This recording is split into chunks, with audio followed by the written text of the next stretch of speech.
وہاں فرمایا گیا تھا کہ تین جو سب سے بڑے بڑے گناہ ہیں، والذین لا يدعون مع اللہ الہا آخر، وہ لوگ کہ جو اللہ کے ساتھ کسی اور الہ کو پکارتے نہیں ہیں، کسی اور سے دعا نہیں کرتے، ولا يقتلون النفس التي حرم اللہ الا بالحق، نہیں انسانی جان کو قتل کرتے ہیں جسے کہ اللہ نے محترم قرار دیا ہے مگر حق کے ساتھ، یعنی کوئی قانون کی دفعہ ان کے اوپر لاگو ہو جائے تو بات دوسری ہے۔ قتل عمد کے قصاص میں قتل ہوگا، یا یہ کہ زنا اگر شادی شدہ مرد یا عورت کرتے ہیں تو ان کی سزا جو ہے وہ رجم ہے، جو قتل کی ایک بہت ہی شدید شکل ہے، یا مرتد کی سزا قتل ہے، اور یا پھر یہ ہے کہ کافر کو قتل کیا جا سکتا ہے جو حربی ہو، جس کے ساتھ جو جنگ ہے وہ ڈکلیئرڈ ہو۔ ان چار صورتوں کے علاوہ کسی انسان کو کسی حالت میں کسی جذبے کے تحت قتل کرنا جائز نہیں ہے، حرام ہے، حرام مطلق ہے۔ یہ ہمارے ہاں جو وہ عزت کے نام پر آنر کلنگز جو ہو رہی ہوتی ہیں، یہ سب کے سب جو ہے جرم ہے اسلام کی نگاہ میں۔ کسی کو یہ حق حاصل نہیں ہے کہ اس طرح سے اپنے ہاتھ میں قانون کو لے لے۔ لیکن اس کے بعد فرمایا تھا کہ جو لوگ یہ کام کرتے ہیں تو پھر یہ ہے کہ یلقا اساما، وہ اس کی پاداش بھگت کر رہیں گے۔ یضاعف لہ العذاب یوم القیامہ، ان کے لیے قیامت کے دن عذاب دگنا کر دیا جائے گا، بڑھا دیا جائے گا۔ وَيَخْلُدْ فِيهِ مُهَانًا، اور وہ رہیں گے اس میں ہمیشہ ہمیش نہایت ذلت کے ساتھ، رسوا ہو کر۔ إِلَّا مَن تَابَ وَآمَنَ وَعَمِلَ عَمَلًا صَالِحًا، اس میں استثناء ہے کہ جو توبہ کرے اور تجدید ایمان کرے یا ایمان لائے۔ اگر پہلے کافر تھا تو ایمان لائے گا، اور اگر پہلے مسلمان تھا لیکن یہ کہ یہ گناہ سرزد اس سے ہوا تو گویا کہ ایک طرح کے کفر میں وہ داخل ہو گیا تھا، ایمان حقیقی سے محروم ہو گیا تھا، تو گویا کہ تجدید ایمان کرے۔ الا من تاب وآمن وعمل عملا صالحا، اور پھر اس کا عمل تبدیل ہو جائے، عمل درست ہو جائے، غلط کام کو فی الواقع چھوڑ دے۔ فاولئک یبدل اللہ سیئاتہم حسنات، تو یہ وہ لوگ ہیں کہ اللہ تعالیٰ ان کی برائیوں کو بھلائیوں سے بدل دے گا۔ یہ بات جو ہے بہت بلند ہے، اس میں اللہ تعالیٰ کی طرف سے وعدہ جو ہو رہا ہے کہ فاولئک یبدل اللہ سیئاتہم حسنات وکان اللہ غفورا رحیما ومن تاب وعمل صالحا، پھر دوبارہ تکرار کے ساتھ یہ بات آ چکی ہے، جو توبہ کرے اور پھر عمل اچھا کرے، فإنہ یتوب الی اللہ متابا، تو وہ ہے جو حقیقت میں توبہ کرتا ہے اللہ کی جناب میں جیسے کہ توبہ کرنی چاہیے، عمل میں کوئی تبدیلی نہ ہو، اور توبہ کی تسبیح ہوتی رہے، استغفر اللہ ربی من کل ذنب واتوب الیہ، آپ نے 10 تسبیحیں کر دی، 1000 مرتبہ کہہ لیا، یہ سب زیرو ہے اللہ کی نگاہ میں۔ ذکر کا ثواب مل جائے گا کہ اتنا وقت آپ نے اللہ کا نام لیا ہے، اللہ کا ذکر کیا ہے، اس کا ثواب تو ملے گا، لیکن یہ توبہ نہیں ہے، اس سے کسی گناہ کی معافی کا کوئی سوال نہیں ہوتا، اس سے برائیوں کے بھلائیوں میں بدلنے کا کوئی امکان نہیں ہے، اس سے اس کی سزا سے بچنے کی کوئی سبیل نہیں ہے۔ اب سورہ تحریم میں خاص طور پر ایک خاص جو پس منظر ہے اس کے اعتبار سے یہ آیت آ رہی ہے، یا ایھا الذین آمنوا توبوا الی اللہ توبۃ نصوحا، اے وہ لوگوں جو ایمان لائے ہو، اے ایمان کے مدعیوں، دعوے داروں، توبہ کرو اللہ کی جناب میں، لیکن وہ توبہ خالص ہونی چاہیے، توبۃ نصوحا۔ اس سورہ مبارکہ کے پس منظر کو نوٹ کیجئے تو اس میں ایک خطائے اجتہادی کہہ لیجئے حضور سے ہو گئی تھی صلی اللہ علیہ وسلم، اگرچہ وہ خطا جانب خیر میں تھی، اچھے کام کے لیے تھی، برے کام کے لیے نہیں تھی، کہ آپ نے اپنی ازواج مطہرات کی دل جوئی کے لیے ایک شے جو اللہ کی طرف سے آپ کے لیے حلال تھی اس کو استعمال نہ کرنے کی قسم کھا لی، تو اس پر حضور کو روکا گیا، یا ایھا النبی لم تحرم ما احل اللہ لک تبتغی مرضات ازواجک، اے نبی کیوں آپ اپنے اوپر حرام ٹھہراتے ہیں وہ شے جو اللہ نے آپ کے لیے حلال قرار دی ہے؟ کیا آپ اپنی بیویوں کی رضا جوئی کے لیے ایسا کر رہے ہیں؟ واللہ غفور رحیم، اللہ غفور ہے، رحیم ہے، اللہ نے آپ کی اس خطا سے درگزر کیا ہے، لیکن قد فرض اللہ لکم تحلۃ ایمانکم، اللہ تعالیٰ نے راستہ تمہارے لیے کھول دیا ہوا ہے کہ ایسی قسموں کو کھولا جا سکتا ہے، جس کے لیے کہ سورہ مائدہ کے اندر کفارہ دے دیا گیا۔ تو گویا کہ حضور کو یہاں حکم دیا جا رہا ہے کہ آپ اپنی اس قسم کا کفارہ دیجئے، قسم کا، اور یہ جو قسم ہے اس کو کھول دیجئے۔ نمبر 2 پہ پھر 2 ازواج مطہرات کا معاملہ آیا کہ حضور نے ایک راز کی بات کہی ایک زوجہ محترمہ سے، لیکن انہوں نے وہ راز جو ہے وہ دوسری زوجہ محترمہ کو پہنچا دیا جن میں زیادہ آپس میں قریبی تعلق تھا. تو گویا کہ یہ بھی ایک طرح سے خیانت ہو گئی، اس لیے کہ راز جو ہے وہ تو ایک امانت ہوتا ہے، اور خاص طور پر عائلی زندگی میں میاں بیوی کے درمیان کے جو معاملات ہوتے ہیں وہ تو بہت ہی رازداری پر مبنی ہوتے ہیں. اس لیے ان میں سے کوئی چیز جو ہے جس کو خاص طور پر کہا گیا ہو کہ یہ ایک راز کی بات ہے جو تم سے کہہ رہا ہوں، کسی اور سے کہنا نہیں ہے، تو اس میں جو غلطی ہوئی ہے وہ بھی ایک بڑی غلطی تھی حضرت عائشہ صدیقہ رضی اللہ تعالی عنہا ان کی. تو ان دونوں کے پس منظر میں پھر تیسری بات آئی کہ اہل ایمان اگر تم غافل ہو اپنے اہل و عیال کی طرف سے اس اعتبار سے کہ ان کا کردار کیسا بن رہا ہے، وہ اللہ کے بندے ہیں یا کوئی غلطیاں کر رہے ہیں، خطا کر رہے ہیں، تو دیکھو یہ تم ان کے ساتھ جو ہے وہ محبت نہیں کر رہے، عداوت کر رہے ہو. اس لیے کہ تمہاری اس نرمی، تمہاری اس شفقت اور ان محبت کے اندر اس درجے بڑھ جانا کہ اس میں اللہ تعالیٰ کے جو حرام کردہ امور ہیں ان میں بھی تم ملوث ہو جاؤ، تو یہ گویا کہ در حقیقت تم اپنے آپ سے بھی دشمنی کر رہے ہو اور ان سے بھی دشمنی کر رہے ہو. اپنے آپ سے دشمنی کر رہے ہو کہ تمہاری عاقبت خراب ہوگی، ان سے دشمنی کر رہے ہو کہ ان کی اگر تربیت غلط ہو جائے گی تو گویا کہ وہ جہنم کا نوالا بنیں گے. اب اس تین چیزوں کے پس منظر میں فرمایا جا رہا ہے یا ایھا الذین آمنوا توبوا الی اللہ توبۃ نصوحا، اے ایمان والو، اے ایمان کے دعوے دارو، اللہ کے جناب میں توبہ کرو، لیکن توبہ خالص نصوحا. پہلی بات تو یہ جانیے، میں نے بھی یقیناً پہلے بھی عرض کیا ہوگا لیکن دہرانے میں کوئی حرج نہیں ہے، عربی زبان میں یہ دو الفاظ بہت قریب ہیں، آبا یعوب اوبن اور تابا یتوب توبن یا توبتن. آبا یعوب اوبن بھی ہوتا ہے واپس لوٹنا، لیکن یہ ہے کسی یعنی مادی چیز کی طرف سے واپس لوٹنا. ایک ہے تابا یتوب توبن یا توبتن، وہ کسی فعل سے، معنوی چیز سے پلٹ آنا، لوٹ آنا. چنانچہ ایک بڑی پیاری جو دعا حضور صلی اللہ علیہ وسلم مانگا کرتے تھے، آپ کی مسنون دعاؤں میں سے ہے، جب آپ سفر پر گئے واپس گھر آئے تو گھر میں داخل ہوتے ہوئے آئبونا تائبونا لربنا حامدون، ہم پلٹ کر آ گئے ہیں سفر سے، وطن سے میں پہنچ گئے ہیں، گھر میں داخل ہو رہے ہیں اور ہم اس حال میں بھی اپنے رب کی جناب میں توبہ بھی کر رہے ہیں، رجوع کر رہے ہیں اللہ کی جناب میں، اور اپنے رب کی حمد کرتے ہوئے داخل ہو رہے ہیں. آئبونا تائبونا لربنا حامدون. اسی طرح آپ بازار جائیں، اس کے بعد اپنے گھر میں داخل ہو تو یہ دعا پڑھیں، تو یہ گویا یہ بہت ہی ایک یوں سمجھیے مبارک، بہت سی اس کے اندر برکات ہوں گی. تو اس میں بھی لفظ آبا یعوب اوبن، تابا یتوب توبن، یہ دونوں کے بہت قریب آ گئے، آئبونا تائبونا لربنا حامدون. توبو الی اللہ، اب الہ کو نوٹ کیجئے، یہ توبہ کا لفظ بھی بہت سے ایسے الفاظ میں سے عربی زبان کے، جیسا کہ اس سے پہلے ہم دیکھ چکے ہیں کہ ایک لفظ ہے رغبہ، رغبہ رغبت جسے اردو میں ہم بولتے ہیں. رغبہ الہ ہوگا تو کسی شے کی طرف رجحان ہونا، اس کی طلب پیدا ہو جانا، اس کی خواہش پیدا ہو جانا. اور رغبہ عن ہوگا تو کسی چیز سے متنفر ہو جانا، دور ہٹ جانا، دور چلے جانا. ورب ایک ہی ہے، پریپوزیشن کی چینج سے بالکل برعکس نتیجہ نکل آیا. ومن رغب عن سنتی فلیس منی، جسے میری سنت پسند نہیں ہے، جو اس سے ہٹتا ہے، پیچھے ہٹتا ہے، اس کو ترک کرتا ہے، اس کا مجھ سے کوئی تعلق نہیں. اسی طرح مالا یمیل و میلن، مالا الہ کسی شے کی طرف مائل ہونا، مالا عن اس شے سے ہٹ جانا، پیچھے ہٹ جانا، نفرت ہو جانا. اسی میں وہ لفظ تھا سا، فقط سقط قلوبکما، تمہارے دل جو ہے وہ تو مائل ہو ہی گئے ہیں. سغا بھی الہ ہوگا تو اس کے معنی کسی شے کی طرف مائل ہو جانا، عن ہوگا تو کسی شے سے متنفر ہو جانا. تو وہاں میں عرض کر چکا تھا لقد سقط قلوبکما، تو اے نبی کی دونوں بیویوں، تمہارے دل تو یقیناً اللہ کی طرف مائل ہو چکے ہیں، توبہ کی طرف مائل ہو چکے ہیں، لیکن زبان سے یہ کہتے ہوئے کہ حضور معاف کر دیجئے غلطی ہو گئی ہے، اس میں ذرا حجاب آ رہا ہے.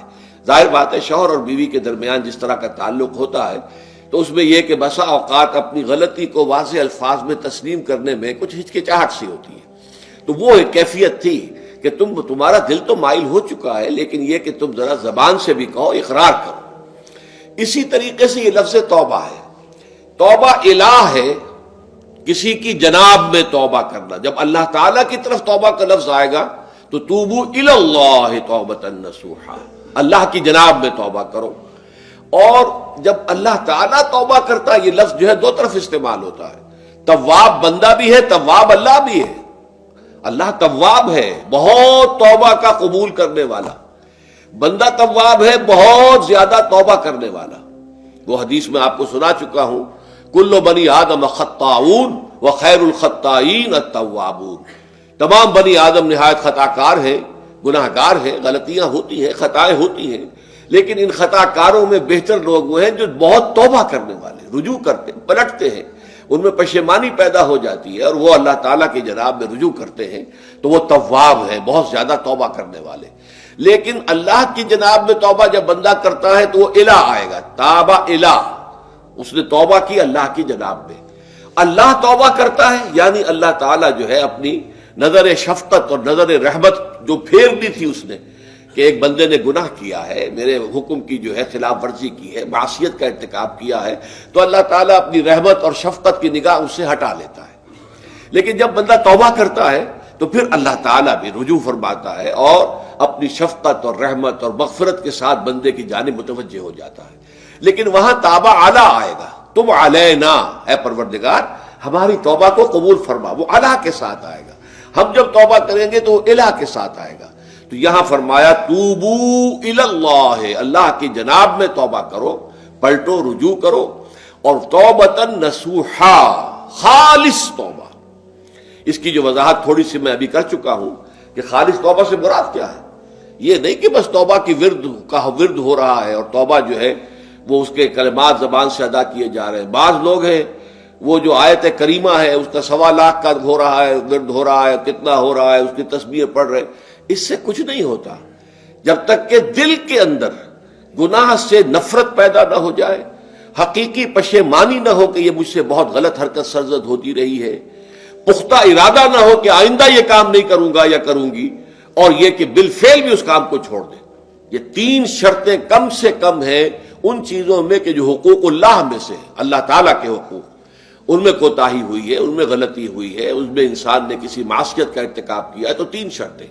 حقیقی پشیمانی نمبر 1، جس کے لیے میں نے اقبال کا شعر آپ کو سنایا تھا جو بالکل نوجوانی کے دور میں انہوں نے کہا تھا، اور کسی، اب میں نام بھول رہا ہوں، کوئی بہت بڑے شاعر تھے، استاذ تھے، اساتذہ، استاذ الشعراء، انہوں نے کہا تھا کہ میاں صاحبزادے اس عمر میں، اور یہ شعر اس قدر اونچا شعر ہے کہ موتی سمجھ کے شان کریمی نے چن لیے قطرے جو تھے میرے عرق انفعال کے۔ انفعال کہتے ہیں شرمندگی کو، کہ میں جب شرمندہ ہوا کہ میں اللہ کی جناب میں یہ کیا حرکت کر بیٹھا، تو اس سے میری پیشانی پر جو پسینے کے قطرے رونما ہوئے، اللہ تعالیٰ نے ان کو موتی سمجھ کے چن لیا۔ اللہ تعالیٰ کو بندے کی توبہ سے اتنی خوشی ہوتی ہے۔ وہ حدیث بھی میں آپ کو سنا چکا ہوں کہ تم اندازہ کرو، ایک شخص ہے کہ جو ایک ریگستان میں لقودق صحرا میں سفر کر رہا تھا، اس کا ایک اونٹ تھا جس پر وہ سفر کر رہا تھا، اسی پر اس کا جو بھی راستے کا کچھ کھانا وانا تھا، خوراک تھی، وہ بھی، اس کی پوٹلیاں بھی تھیں اور پانی کی چھاگل بھی بندھی ہوئی تھی۔ تھوڑی دیر کے لیے وہ ایک درخت کے سائے میں بیٹھ گیا استراحت کے لیے، وہ اسی میں آنکھ لگ گئی اس کی۔ اب جب آنکھ کھلی تو دیکھا کہ اونٹ غائب ہے۔ اب اونٹ گویا کہ اس کی زندگی کا واحد سہارا، کہاں جائے گا اب بغیر اونٹ کے؟ اس دوڑا دائیں بائیں، شمال جنوب مغرب مشرق، سب میں کہیں جہاں تک وہ کر سکتا تھا اسے کہیں اونٹ نظر نہیں آیا۔ تو پھر وہ اسی درخت کی سائے میں آ کر بیٹھ جاتا ہے موت کے انتظار میں کہ اب تو موت ہی آئے گی، نہ کھانے کو کچھ، نہ پینے کو پانی، نہ سواری کہ میں کہیں یہاں سے نکل سکوں۔ اچانک دیکھتا ہے کہ وہ اونٹ تو کھڑا ہوا ہے اور وہ سامان بھی موجود ہے۔ تو اس میں فرط مسرت کی وجہ سے خوشی اتنی شدید ہوتی ہے اسے کہ وہ کہنا تو یہ چاہتا ہے اے اللہ میں تیرا بندہ ہوں، تو میرا رب ہے، لیکن وہ کہہ یہ بیٹھتا ہے اے اللہ میں تیرا رب ہوں، تو میرا بندہ ہے۔ یعنی اتنا وہ اپنے اس میں حواس کھو بیٹھتا ہے خوشی کی وجہ سے۔ اتنی ہی خوشی ہوتی ہے اللہ تعالیٰ کو اپنے کسی گناہ گار بندے کی توبہ سے۔ اب آپ اندازہ کیجئے، یہ ہے جو تشبیہ حضور صلی اللہ علیہ وسلم نے توبہ کی عظمت کے لیے بیان کی۔ تو اس کے حوالے سے، اور میں آپ کو فلسفے کے طور پر بھی بتا چکا ہوں کہ بہت بڑی غلطی جو ہے، جیسے ان دونوں صورتوں کا جو مرکزی مضمون میں نے بتایا تھا کہ خاندانی زندگی میں 2 انتہائی کیفیات پیدا ہوتی ہیں، یا میاں بیوی کی موافقت نہیں ہو رہی تو آخری حد ہے طلاق، یا یہ ہے کہ اتنی محبت ہو گئی ہے کہ محبت کی وجہ سے شریعت کی حدود کے اندر رد و بدل ہو رہا ہے۔ تو پہلے کے موضوع کے اوپر سورہ طلاق ہے اور دوسرے موضوع کے اوپر سورہ تحریم ہے۔ تو طلاق کے معاملے میں بھی عیسائیوں سے جو بہت زیادہ غلطی، بہت بڑی سرزد ہوئی، وہ یہ ہے کہ حضرت عیسیٰ نے یہ فرمایا تھا کہ جو شخص اپنی بیوی کو طلاق دیتا ہے گویا کہ ناحق، وہ گویا کہ اس سے زنا کرواتا ہے، یعنی یہ کہ طلاق ہو گیا اس کو، اب وہ بیچاری جو ہے وہ بے شوہر کے ہے، عام طور پر مطلقہ سے کوئی شادی نہیں کرتا، تو اب اس کے فتنے میں مبتلا ہونے کا امکان موجود ہے، وہ زناکاری پر آمادہ ہو سکتی ہے، تو جس شخص نے اسے غلط طلاق دی تھی در حقیقت وہ ذمہ دار ہوگا اس زناکاری کا جو وہ کر رہی ہے۔ یہ اصل میں ایک اخلاقی تعلیم تھی جس کو کہ انہوں نے قانونی سمجھ لیا اور طلاق کا دروازہ بند کر دیا، حالانکہ شریعت موسوی میں طلاق کا راستہ کھلا تھا جیسے شریعت محمدی میں، کہ اگر کوئی صورت ایسی ہے کہ مزاج نہیں مل رہا ہے تو ٹھیک ہے، علیحدہ ہو جاؤ، سیپریشن کا راستہ کھلا ہوا ہے۔ اگرچہ اللہ کو حلال چیزوں میں سب سے زیادہ ناپسند طلاق ہے، اللہ چاہتا یہی ہے کہ یہ بندھن بندھ جائے تو بندھا رہے ساری عمر، لیکن یہ کہ یہ بھی نہیں ہے کہ گھر کے اندر چخ چخ ہوتی رہے، چپکلش چلتی رہے، گھر کے اندر چین نہ رہے، راحت نہ رہے، باہمی اعتماد نہ ہو اور پھر بھی وہ بندھن بندھا رکھا جائے، اس کا کوئی فائدہ نہیں۔ تو قانون وہ تھا لیکن اخلاقی تعلیم یہ تھی، جیسے حضور نے فرمایا ابغض الحلال عند اللہ الطلاق، لیکن ساتھ ہی میں نے وہ حدیث بھی آپ کو سنا دی کہ جو شخص اپنی بیوی کی جو بھی اس کی روش ہے اس سے سخت نالاں ہے، شکایتیں کرتا پھرتا ہے دوسروں سے، طلاق نہیں دیتا، تو اللہ تعالیٰ اس کی دعا سنتا ہی نہیں کہ جب میں نے تمہارے لیے راستہ کھلا ہوا تھا وہ تم اختیار نہیں کر رہے۔ تو یہی معاملہ در حقیقت عیسائیوں نے اس حد تک بڑھایا کہ حضرت آدم اور حوا سے جو خطا ہو گئی تھی، وہ خطا جو ہے وہ تو ہر انسان دنیا میں جو آتا ہے تو خطا کار ہے، وہ اپنے آباء و اجداد، اپنے اماں حوا اور اپنے ابا آدم کی خطا لے کر اپنے ساتھ پیدا ہو رہا ہے، تو گناہ گار ہے۔ Man is sinful from the very birth. اب اس کا کیا علاج ہو؟ پھر وہ تو اس کا علاج ڈھونڈا کہ اللہ نے اپنا اکلوتا بیٹا زمین پر بھیج کر اور اسے ان لوگوں کی طرف سے کفارہ بنا لیا کہ جو ہمارے اس بیٹے پر ایمان لے آئے۔ یہ سارا عقیدہ بناء فاسد علی الفاسد کیوں ہوا؟ کہ توبہ کے بارے میں تصور ان کا غلط ہو گیا۔ اللہ قرآن مجید نے واضح کیا کہ غلطی تو ہوئی تھی حضرت آدم و حوا سے، شیطان کے بہکانے میں آ گئے تھے، لیکن یہ کہ پھر انہوں نے توبہ کی، اللہ نے تاب علیہ، اللہ نے اس کی توبہ قبول فرما لی۔ فتلقى آدم من ربہ کلمات فتاب علیہ، تو آدم نے اپنے رب سے کچھ کلمات سیکھ لیے، پشیمانی تو ہو گئی تھی، شرمندگی ہو گئی تھی، لیکن الفاظ نہیں مل رہے تھے، کن الفاظ میں میں اللہ کی جناب میں توبہ کروں۔ اللہ کی کمال شفقت کے اللہ نے وہ الفاظ بھی انہیں تلقین کر دیے جو سورہ اعراف کے اندر بیان ہوئے ہیں، ربنا ظلمنا انفسنا وان لم تغفر لنا وترحمنا لنکونن من الخاسرین، اللہ نے توبہ قبول فرما لی، فتاب علیہ۔ اب جو بچہ پیدا ہو رہا ہے نسل آدم کا، وہ کوئی اپنے جد امجد جو ہے حضرت آدم اور حضرت حوا کے گناہ کی پوٹ لے کر نہیں آتا ہے، وہ تو کل مولود یولد علی الفطرہ، فطرت الاسلام پہ پیدا ہوتا ہے۔ تو توبہ کی در حقیقت جو عظمت اور حقیقت ہے ہمارے دین میں، اس کو نہ سمجھنے سے بھی بہت بڑی غلطیاں لوگوں سے ہو جاتی ہے، اور تاریخ انسانی میں اتنی بڑی بڑی غلطیاں ہوئی ہیں۔ طلاق کے معاملے میں بھی عیسائیوں نے پھر یہ کیا کہ سوائے اس کے کوئی شکل نہیں ہے کہ بیوی زنا کار ہو تو پھر تو طلاق ہو جائے گی، سیپریشن ہو جائے گی، لہذا جو طلاق دینا چاہتے تھے وہ ایسے مواقع پیدا کرتے تھے کہ بیوی زنا کرے، یا یہ کہ جھوٹی گواہیاں فراہم کرتے تھے زنا کاری کی اور پھر اس سے چھٹکارا حاصل کرتے تھے۔ اس کے بغیر چھٹکارا حاصل کرنے کی کوئی شکل نہیں تھی۔ اس پر بڑے بڑے افسانے جو ہیں وہ مغربی لٹریچر کے اندر آپ کو ملیں گے کہ عورت سے نجات پانے کے لیے انہیں پھر یہ کرنا پڑتا تھا کہ جھوٹے طور پر جھوٹا الزام تہمت لگا کر اس کے اوپر زنا کا الزام ثابت کرے، یا یہ ہے کہ اسے واقعتاً خود ایسے حالات میں ڈال دے کہ وہ زانیہ بن جائے اور پھر اس سے نجات حاصل۔ یہ گویا کہ پھر وہی بناء فاسد علی الفاسد، ایک غلط بات کے اوپر دوسری غلط بات کہی۔ تو توبوا الی اللہ توبۃ نصوحا، توبہ کرو اللہ کی جناب میں جو کہ خالص توبہ ہو۔ خالص توبہ میں 3 شرائط میں نے بیان کر دی کہ اگر اللہ کے حقوق میں معاملے میں کبھی بیشی ہوئی ہے تو پھر یہ ہے کہ پشیمانی حقیقی، عزم مصمم دوبارہ نہیں کروں گا نہ کروں گی، اور نمبر 3 یہ کہ ایک مرتبہ اس گناہ کو لازماً چھوڑ دینا۔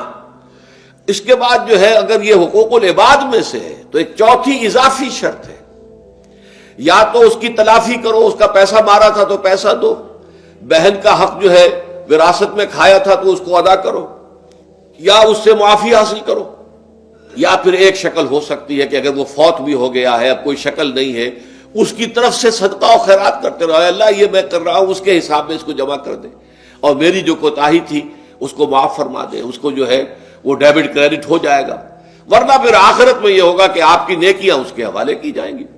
یا آپ کے پاس نیکیوں کا ذخیرہ بھی کافی نہ ہوا تو اس کے گناہ آپ کے پلڑے میں ڈال دیے جائیں گے. اور اسی کو حضور نے فرمایا کہ میری امت کا اصل مفلس وہ ہے. آپ نے پوچھا اتدرون من المفلس، آپ لوگ جانتے ہیں کہ مفلس کون ہوتا ہے؟ تو صحابہ نے وہی جواب دیا جو ہم میں سے ہر شخص جواب دے گا، المفلس عندنا من لا درہم لہ ولا دینار. ہمارے نزدیک ہم مفلس اس کو کہتے ہیں جس کے پاس درہم و دینار نہیں ہے، روپیہ پیسہ نہیں ہے.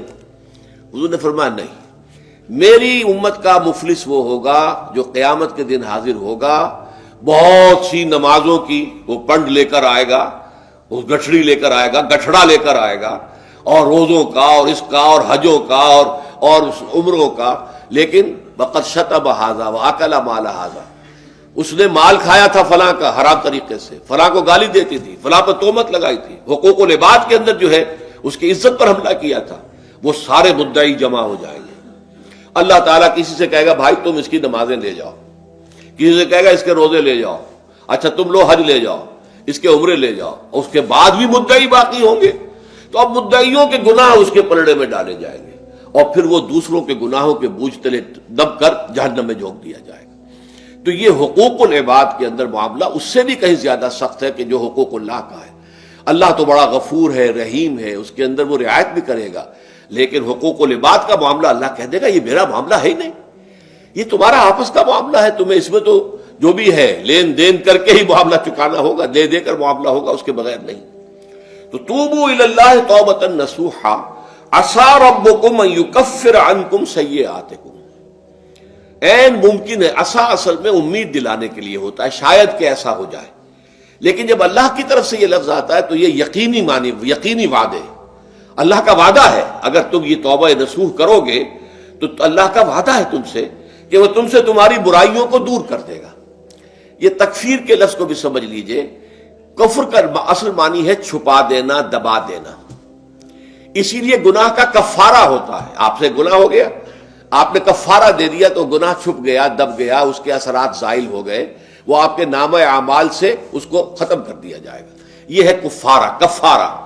کفار جمع ہے کافر کی. کافر جو ہے وہ حق کو چھپاتا ہے، اللہ کی دعوت جو دی جا رہی ہے اس کو دباتا ہے، تو اس معنی میں وہ کافر ہے، انکار کرتا ہے. لیکن یہ کہ ایک کفران نعمت ہے، کسی نے آپ پر احسان کیا ہے اور آپ اس کا احسان نہیں مان رہے، آپ کے لیے دل میں اس کے لیے کوئی احسان بندی کے جذبات پیدا نہیں ہوئے، تشکر کا جذبہ پیدا نہیں، یہ کفران نعمت ہے. تو تکفیر اس کو بھی کہتے ہیں، تکفیر اسے بھی کہتے ہیں مسلمان امت میں سے کسی کو نکال دینا، اس لیے کہ وہ بنیادی عقائد میں علیحدہ ہو گیا ہے. تو یہ پرجنگ ہے، یہ بھی تکفیر ہے.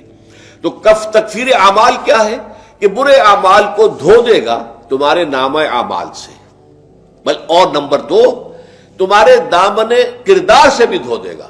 جو غلطیاں تمہارے اوپر چلی آ رہی تھی، اتنے عرصے تک تم کرتے رہے ہو، تمہارا کردار جو ہے اس سے مقدر ہو گیا ہے، اس کے اندر جو ہے خرابی پیدا ہو گئی ہے، تو اللہ اس کو بھی دھو دے گا. تو دنیا میں بھی تکفیر کا اثر ہوگا کہ انسان کی اصلاح ہو جائے گی، اس کی سیرت و کردار جو ہے صحیح رخ پر آ جائیں گے. اور آخرت میں یہ ہے کہ اس کا جو اعمال نامے میں جو گناہ درج تھا وہ وہاں سے صاف کر دیا جائے گا، محو کر دیا جائے گا. یہ تکفیر 2 گناہ ہے. اور اس میں جو ہم سورہ الفرقان میں پڑھ کر آئے ہیں وہ اس سے بھی اگلی بات ہے. اولئک یبدل اللہ سیئاتہم حسنات. جہاں گناہ کا اندراج تھا وہاں اب نیکی کا اندراج ہو جائے گا. تمہاری سیرت و کردار میں جو گناہ کا پہلو تھا وہ اب نیکی کے پہلو میں بدل جائے گا. یہ تکفیر گویا کہ دنیا میں بھی اور آخرت میں بھی. عسیٰ ربکم، امید ہے اور اللہ کا وعدہ ہے کہ وہ تم سے تمہاری برائیوں کو دور کر دے گا. مطلب یہ کون انسان ہے جو برائی سے بالکل پاک ہے؟ کل بنی آدم خطاؤون وخیر الخطائین التوابون. توبہ کرو، توبہ نصوح کرو، اللہ تعالیٰ دھو دے گا. تمہارے دامن کردار سے بھی داغ اور دھبے صاف کر دے گا، اور تمہارے اعمال نامے سے بھی. وَيُدْخِلَكُمْ جَنَّاتٍ تَجْرِي مِن تَحْتِهَا الْأَنْهَارُ. اور تمہیں داخل کرے گا ان باغات میں جن کے نیچے یا جن کے دامن میں ندیاں بہتی ہوں گی. یوم لا یخزی اللہ النبی والذین آمنوا معہ. وہ دن کہ جس دن اللہ رسوا نہیں کرے گا نہ نبی کو اور نہ ان کو جو ان کے ساتھ ایمان لائے. ان کے ساتھ ایمان لاتے، ظاہر بات ہے انبیاء کے رسوا ہونے کا تو کوئی سوال ہی نہیں. یہاں اس کا ذکر جو ہے وہ تو صرف بطور تذکرہ کر دیا گیا، ورنہ اصل کیا ہے جو نبی کے ساتھ ایمان لائے. اور نبی کے ساتھ ایمان لانے والوں میں درجہ اول کے لوگ وہ ہیں جو صحابہ کرام ہیں، جو حضور کے زمانے میں تھے، حضور کے ساتھ دیا انہوں نے اپنے جان و مال سے حضور کے مشن کو تقویت پہنچائی. جہاں حضور کا پسینہ گرا وہاں اپنی خون کی ندیاں بہا دی، اپنی جانیں دے دی. تو وہ ہیں اولین. لیکن اللہ تعالی ہمیں بھی ان میں شامل کرے، اس لیے کہ جیسے کہ سورہ بقرہ کی جو آخری سے پہلی آیت ہے اس کے اندر بیان فرمایا گیا کہ آمن الرسول بما انزل الیہ من ربہ والمؤمنون، ایمان لائے رسول محمد صلی اللہ علیہ وسلم اس چیز پر کہ جو ان کے اوپر ان کے رب کی طرف سے نازل کی گئی، اور ایمان لائے صاحب ایمان. وہ صاحب ایمان سب کے سب شامل ہو جائیں گے. تو قیامت کے دن اللہ تعالیٰ رسوا نہیں کرے گا. یوم لا یخزی اللہ النبی والذین آمنوا معہ، جس دن کہ اللہ تعالیٰ رسوا نہیں کرے گا نہ اپنے نبی کو صلی اللہ علیہ وسلم اور نہ ہی ان کو کہ جو ان کے ساتھ ایمان لائے. اور یہ آخرت کی رسوائی جو ہے بہت بڑی رسوائی ہے. دنیا کی رسوائی انسان جو ہے اس کو بہت ہلکا سمجھے، آخرت کی رسوائی بہت بڑی ہے. پوری خلق خدا جہاں جمع ہوگی، پوری انسانیت جمع ہوگی، تمام آدم سے لے کر آخری انسان تک جمع ہوں گے، اور وہاں اگر رؤوس الاشہاد ہمارا پردہ چاک کیا جائے، ہمارے گناہوں کو جو ہے اعلان کیا جائے، تو وہ کتنی بڑی رسوائی ہوگی. اسی لیے یہ دعا مانگتے رہنا چاہیے، اللہم ربنا اجرنا من خزی الدنیا والآخرہ، اے اللہ ہمیں بچا لے دنیا اور آخرت دونوں کی رسوائی سے بچا لے. دنیا کی رسوائی یہ ہے کہ آپ کی کسی غلط کام کا چرچا ہو جائے، دنیا کے اندر پھیل جائے، آپ کی جو ہے عزت جو ہے وہ داغدار ہو جائے، اس سے بھی اے اللہ بچا لے، پردہ ڈال دے. جیسے کہ حضور نے لفظ استعمال کیا اللہ یتغمدنی ربی برحمتہ، اللہ یہ کہ میرا پروردگار مجھے اپنی رحمت کی چادر تلے ڈھانپ لے. اللہ تعالیٰ دنیا میں بھی ہمیں ڈھانپے رکھے اور آخرت میں بھی ڈھانپ لے. تو یہ خزی دنیا والآخرہ، اے اللہ ہمیں دنیا کی بھی رسوائی سے بچائے رکھ اور آخرت کی رسوائی سے بھی بچا لیجو. بارک اللہ لی ولکم فی القرآن العظیم ونفعنی وإیاکم بالآیات والذکر الحکیم.